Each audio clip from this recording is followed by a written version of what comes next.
Well, good afternoon on this rather cold Friday afternoon.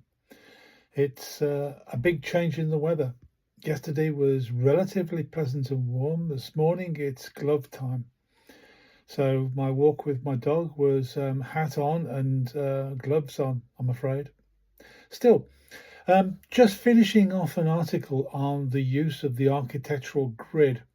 Um, I can remember doing this on paper when I first joined the practice, marking out the grid, making sure that all the floors are all laid on top of each other, all correct, everything marked up, all dimensions for the grid, and then the vertical grid done on a couple of sections.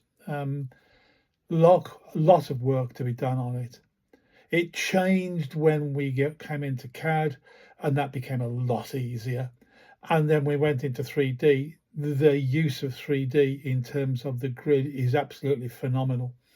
And we've gone on since then, I think. So this is really just a caption of that history and the importance of the grid in defining structure as it goes down through the building, and also for setting out various portions of the grid.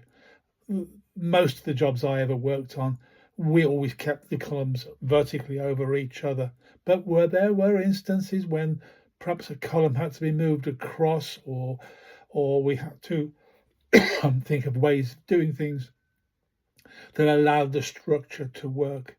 But overall, the grid was, once it was settled, it was a fundamental part of the whole design.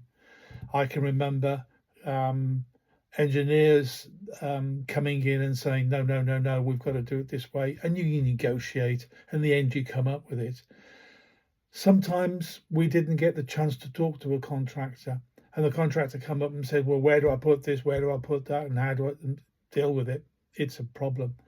So I always wanted to see the contractor in on the discussions, even if they maybe weren't going to be the main contractor at the end of the day. Had to be. So read through it, make your notes, put them into your own version of your knowledge base.